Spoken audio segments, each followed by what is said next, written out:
કારેલીબાગ વિસ્તારના સંજય પાર્ક સોસાયટીમાં પીવાનું પાણી ગંદુ આવી રહ્યું છે। ડ્રેનેજના પાણીના ભેળસેળવાળું પાણી આવતા જ લોકોમાં રોગચાળાની ભીતિ છે। અહીંયા લોકો બીમાર પણ પડી રહ્યા છે। વારંવાર તંત્રમાં રજૂઆત કરવા છતાં કોઈ પણ અહીંયા આંટો પણ નથી મારતું, એટલે કે મુલાકાત પણ નથી લેતું। વડોદરા મહાનગરપાલિકા કોર્પોરેશનના અધિકારીઓને વારંવાર રજૂઆત પણ કરવામાં આવી, તેમ છતાં પાણીની તકલીફના લીધે લોકો પરેશાન થયા છે। પીવાનું પાણી ચોખ્ખું નથી આવતું તો રોગચાળાની ભીતિ છે। કોર્પોરેટર મનોજભાઈ પટેલ આવે છે અને તેઓ ધ્યાન રાખે છે, પરંતુ બીજા કોઈ જ અહીંયા ફરકતા નથી તેવી સ્થાનિકો દ્વારા માહિતી સામે આવી રહી છે। ડ્રેનેજના પાણી આમાં મિશ્રિત થાય છે પીવાના પાણી સાથે, સાથે જ ગંદુ દુર્ગંધ મારતું પાણી આવે છે, જેને લઈને જ લોકો ડાયરિયા વોમિટિંગના ભોગ બન્યા છે।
સંજય પાર્ક સોસાયટીમાંથી બોલું છું, દેવદર્શન પુરોહિત। છેલ્લા મહિનાથી પાણી કોન્ટામિનેટેડ આવે છે અને અમારા ત્યાં ઝાડા ઉલટીના કેસ વધતા જાય છે। અમારા ઘરમાં તો લગભગ બધાને ઝાડા થઈ ગયા છે વારા પરથી। ડૉક્ટર કોયાની બી ટ્રીટમેન્ટ ચાલે છે।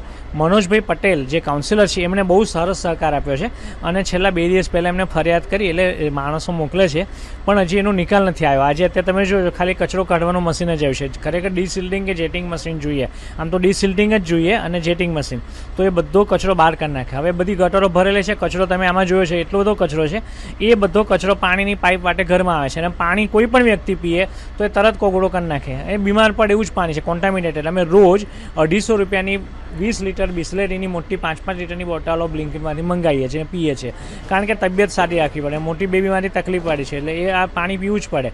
મનોજભાઈ પટેલે જ એક સહકાર આપ્યો, બાકી કોઈ નેતાઓ કે કોઈ બીજા લોકો સહકાર આપવા ફરક્યા નથી અને બહુ સારામાં સારું કામ એમણે કર્યું છે, પણ એનું પરિણામ આવવું જોઈએ। પરિણામ ના આવે ત્યાં સુધી બધું નકામું છે।